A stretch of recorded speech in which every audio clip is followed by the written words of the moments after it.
let's get into the meat of today's conversation. Yeah. Joe is not the only one who's joining what some might term a cult, because it seems that it's a political confrontantity. Well, some have also taken this confrontantity religious, or some would call what we're about to show you a religious confrontantity, but those are not my words. We'll find out what you think after you take a look at this video where a prophetess tells members to darken their face to banish shame. Jude, Benga, hide your face to banish shame. Can we take a look at this video?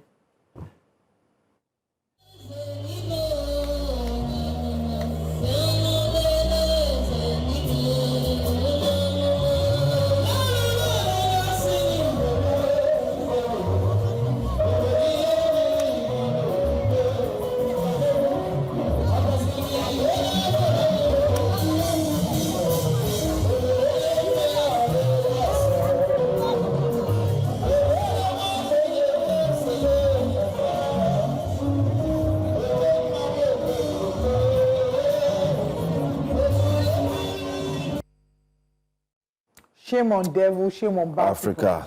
Shame on devil. Anyway, let's get your thoughts before I share mine. I mean, it's called a belief system. It's personal, and they're seeking their own personal salvation rather. So whatever you believe in, as long as you're not hurting your fellow man, you're only hurting your skin. If that's the case, regardless of what substance they've rubbed on their face, they should continue. I mean, charcoal has healthy benefits, actually. Yeah, it has healthy benefits for the skin, for the teeth. Why are you opening your mouth, Joe? Haven't you seen when they want to whiten your teeth, there's this charcoal? It's industrial charcoal. It's not this type of charcoal. Do you know if it's industrial charcoal they use on their skin? No. Charcoal has healthy benefits. Like, it's great for the skin, it's great for the teeth. You see people who want to whiten their teeth and they brush their teeth. Is it part of your skincare routine? For me, personally, no. It's not mine.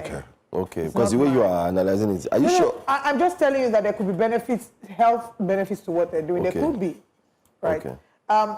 Again, I'd like to also align myself with what Benga has said, because yes, we're a very deeply religious society, but oftentimes there have been people who have abused faith, particularly within the Christian denomination.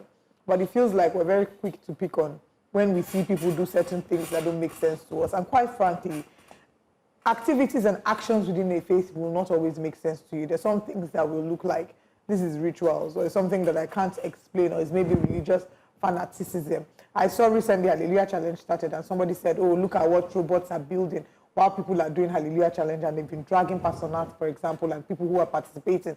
And then they said, okay, you that are not doing Hallelujah Challenge, show us the robots that you built, since you're not doing. I also saw something that said if you dress like your miracle, you don't have a right to laugh at this charcoal people. So at the end of the day, I just say, do what works for you. But there's a thin line between faith and, that's why I said, as long as you've not brought injury onto another man. Because if you look at harmful, for example, in the South region, Akwa Ibom State, for example, you have incidents of children being accused as witchcraft. You know, that's overstepping boundaries. You're causing injury onto fellow men, and that's where the government needs to step in. And President Obasanjo was the one that stopped the live broadcast of miracles on TV. He said, you people can't continue to deceive Nigerians, because some of them were very theoretical, and you would know that, look, this is wrong. They say we can't police religion, but in Rwanda, for example, President Paul Kagame said, you know, our country is blessed.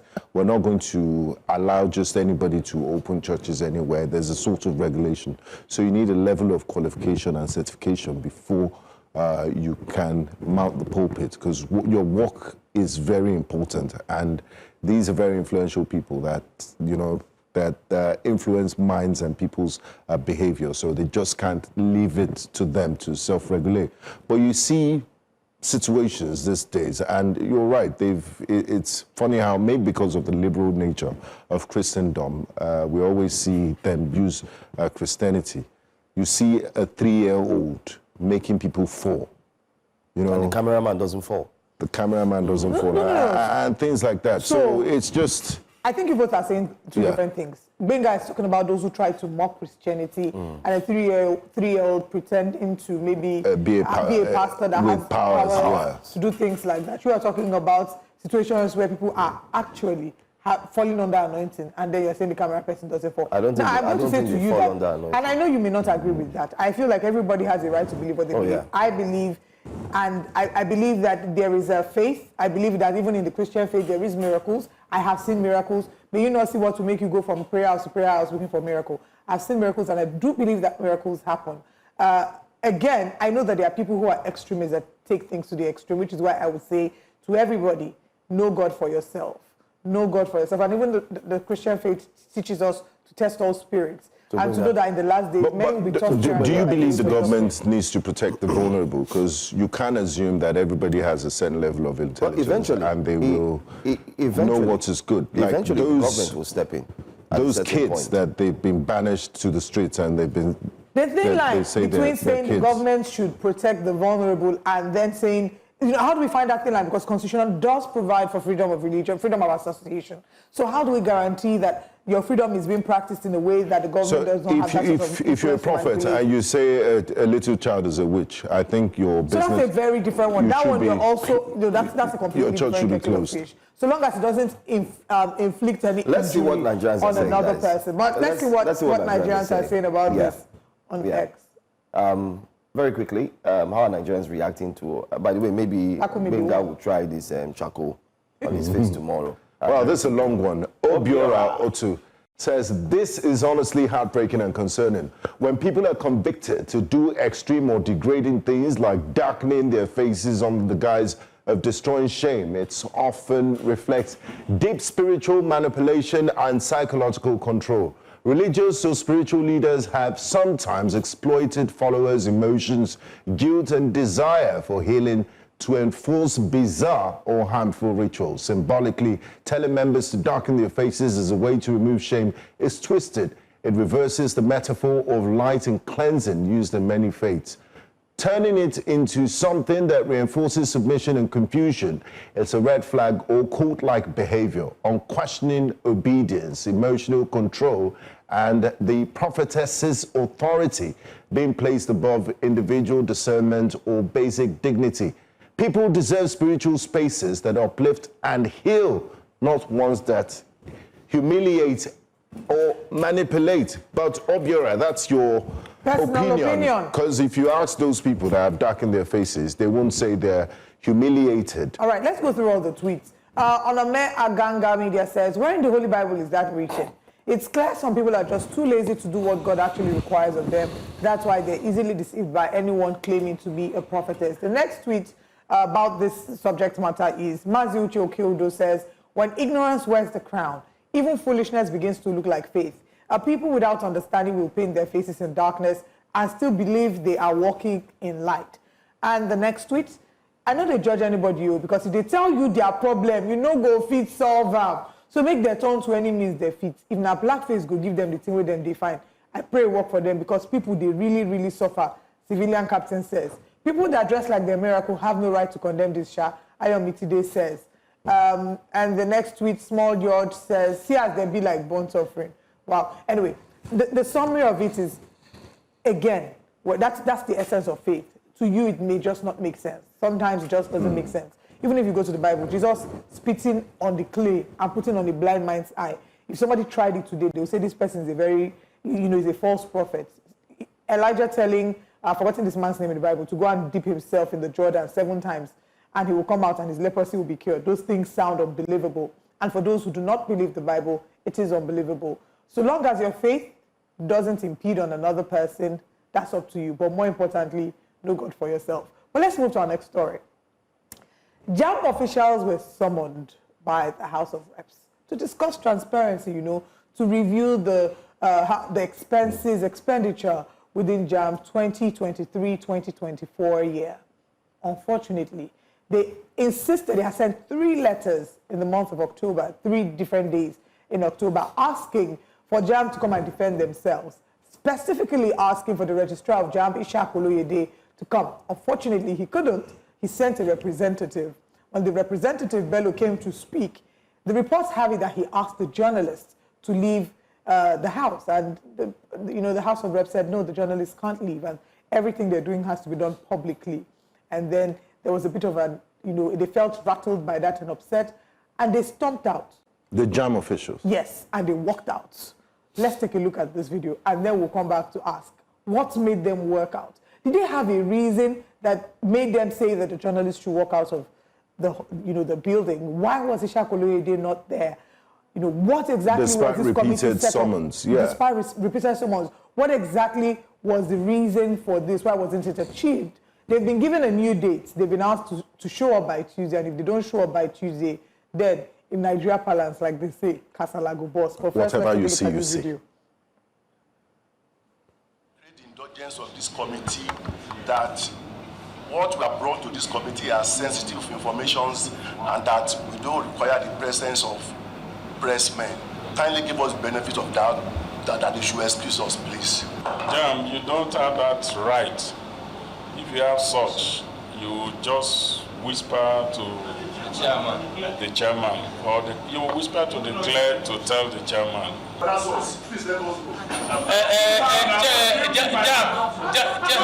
Order for your arrest. Whatever you think you have. Even if you own this country, please tell the... Even if you think you own this country, you'll be arrested. Useless man. Please tell the committee should take a position on the excesses of JAMB. Yes, human feeling or wearing human face, we can decide to say, okay, let's forgive them. It's within the position or decision of the committee, wearing human face. But however, I think the committee should be able to take a position that from now till Tuesday. And there you have it. He said that JAMB had sensitive information that does not require the press to be a part of the proceedings, and then said, gentlemen, let's go. They stormed out in anger. The question is, what manner of sensitive information does JAMB have that the press should not see? Are these not monies that are public monies that should be accounted for? Was it an ego trip, or was there more, to it than meets the eye? My mouth is still wide open because I can't believe what I just witnessed. I mean, your JAMB officials, the House of Representatives, first off, the institution of the House of Representatives, they are people's representatives, representatives of the Nigerian people. Absolutely. So whatever questions they ask you, they're asking on behalf of Nigerian citizens. So for Mr. Mufta Bello to walk out on the committee meeting in that manner is highly disrespectful, not just to the institution of the House of Representatives, but to the people, ordinary people of the Federal Republic of Nigeria. What kind of business? It's not even security. I mean, if it was national security that was discussed, you would understand that it's sensitive. Yeah. At least start from somewhere before you get to the sensitive part, and then you could ask the chairman to excuse journalists. But you just come in. I mean, after repeated summons failing to show up, they sent a representative, and your representative has a right, has the audacity to be this disrespectful to the House of Reps and Nigerians in general. I really hope they make an example out of him. They tried to arrest him, by the way. The sergeant at arms was instructed to arrest him, but by that time they had already left the building. It was like medicine after that. So this is a clear indication that in as much as our institutions want to fight corruption, the question is, are they also corrupt? Because this is not just you're not just staging a walkout. You've proven to the Nigerian people, and you've also proven to all of us here as journalists. Remember that every now and then the media always highlights and fights for JAMB itself, painting the picture that, listen, the federal government needs to take education seriously. Now, what do you want us to say when you've put up this act? All they did was, you've been clamoring that you want to meet with the House representatives, those who need to take decisions for the betterment of education in Nigeria. They've called you in. And guess what? What you requested for is not even part of what you've been fighting for, Gbenga and Olive. They've been fighting for a whole lot. When we bring them on the show, they talk about, there are areas that are being owed. It is not areas that made him walk out. It is not that he discussed the areas and then the representative said, oh, we're not going to pay it, and then he stood up and walked out. It is just simply because he felt the presence of I want it to be a closed door meeting. I don't want people to hear. For goodness sakes, can he say? Does he know that he can be fired? Of course. Or does he think that he's above the law? Well, he's a former director, so maybe only right former now or no former. He's still under the employment of JAMB. The employment of JAMB. President Bola Ahmed Tinubu can, as at this morning, send a message and say, I give you 1 hour. I want to see a new person on that seat, and he's fired. And once he's fired, guess what? He will be charged and asked questions like, why would you stage a walkout? Why would you walk out? So for me, it doesn't make sense. In as much as we try to speak down or talk about the ills of governance, let's also look at this. This is completely poor. This is horrible.